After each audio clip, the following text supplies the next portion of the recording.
Hello students, welcome to your geography class. Hope all of you are sound and healthy.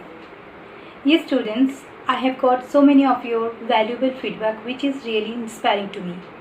Students, as well as I also expecting that you all of you have seen the first part of this chapter population and you have understood. That's why today I am here with the second part of the chapter population. To start this part, I have to first make you recall the first part. In the first part, I have explained why population referred to as human resource. The change in population, why it is happening in different parts of this country, the factors also divided in physical and non-physical categories. Number 3, the size of population, which also categorized in 3 main types: overpopulation, optimum population and underpopulation. The impact of underpopulation and overpopulation I have explained. Lastly, I had explained the density of population. Hope all of you have remembered the maximum density in this country we can get to see in Bihar, and the minimum density, population density, we can get to see at where? Arunachal Pradesh. But that is according to the unit per square kilometer of area. But according to the total number of population in that state, UP is having maximum population near about 25 crore and Sikkim is having lowest population. After then we will start today. Here I have written some points. This point today I will cover. First, that change in population. Change in population, if we want to know, we have to know about census. What is census? First we have to know, then we can understand the change in population. So what is census? I am writing here the definition. The official counting of population in a country after every 10 years. Student, if you are missing this word official, whenever you are writing the definition will be wrong, because anyone is not able to count the number of population, is even not liable to count the population. In that case you have to use the official. Clear? Yes. Next, you have to know when the first population held in India. The first population held in 1872. But it was unsuccessful. Why it was unsuccessful? Due to lack of proper information. That time people were not aware about that census. They also not provided all that their real information. That's why it was unsuccessful. The first successful census it held 1881. It was the first successful census.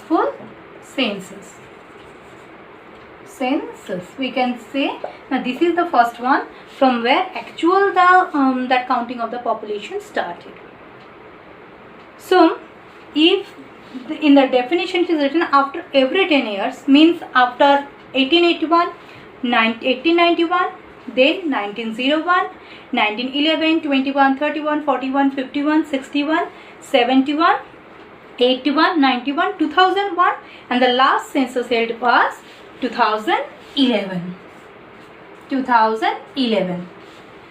then, total 14 census which was that successful in our country, and including 1872, total 15 census held till now. Okay, and next census which year it will be held in 2021. Is it clear? Mean next year we will get all the updatation data about the population and their characteristics. Is it clear students? Yes. So Why this census necessary? Because to know the growth rate, birth rate, death rate about the population, that characteristics, it is very essential, because without census we will not be able to know about the population characteristics. So change in population. First, change in population. How the population changing? If in our country there are 28 states, if one of you is moving, basically are moving your state to Haryana or Punjab or any of the state, or one also person is moving from other state to your state, in that case total number of population of this country will not be changed. It will remain same. Like in your family, if there are 3 rooms and all of you are sitting at a drawing room, if any one of you moving to the another room, the total number of members, it is not changing of your family, it's still same. Okay, so same that in that country, the factors which already we have read in the first part, the physical and non-physical factors that determines the distribution of population in a country. But when it will be changed, in that case some controllers we have to know. Main 3 keywords there. First is birth rate, number 2 is death rate, number 3 is migration. So what is birth rate?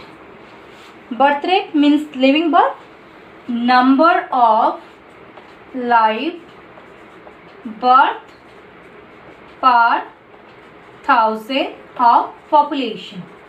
It means per 1000 population how many also people or the children are taking birth. These are the live births.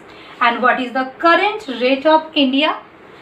2.24 live birth per woman and 18.2 person per 1000 population. Is it clear, students? So this is the current birth rate of India. Then here death rate. Same way, number of death per 1000 of population. So what is the current death rate? 7.21 persons per 1000 of population. Now how they are also helping in change of population?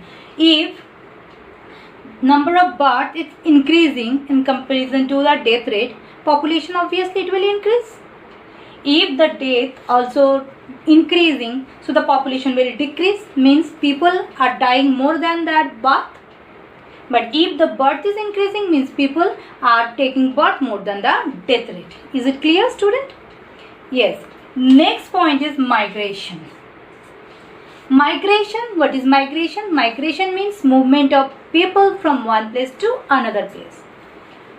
It can be internal migration, like I have given the example just 2 minutes before, like you are moving your state to other state. So the population of that country will remain same. It will not change. That is the internal migration. Maybe that area's population can be changed, but the total number of population of that country will not be changed. But here, when it will be changed? When the migration will be within that countries of the world. So migration, first the definition I am writing. Movement of people from one place to another place. Is it clear? Is it clear, students? So this is the movement of people from one place to another place. Now this migration, I have said, it will be international migration. Then the population of that country can be changed. In that case, 2 types of migration we have to mention. First is immigration. Second is immigration. What is E mean? Students, see here E. So remember for E, exit. Exit. And E here, I, you just remember in. So immigration means outward movement. It means from India to other countries. People are moving. Is it clear? This is the outward movement. You can write outward movement. In that case, people are moving from your country to other country. Means the population is decreasing in your country.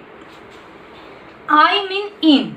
It means that people are coming other countries to your country. Other countries to India. This is a inward movement. Inward movement. Is it clear, students? So immigration, inward movement, immigration, outward movement. In that case, immigration are the people will move your country to other country. Immigration, people will move other country to your country. And here the question sometimes asks, who are immigrants and emigrants? Immigrants means those who are doing that immigration, they are immigrants, and those who are doing that immigration, they are immigrants. So is it clear, student? In that exam, sometimes question can differentiate between immigration or immigration and immigrants and immigrants. Okay. So here, why people will move one country to other country? People will definitely also go there where the amenities will be more. Better job opportunities, better salary, better lifestyle. That's why people move one country to other country like Bangladesh, Sudan, like Pakistan. These countries people the move to Australia, USA, like this kind of developed country to get better facilities and better amenities. Is it clear, student? Okay.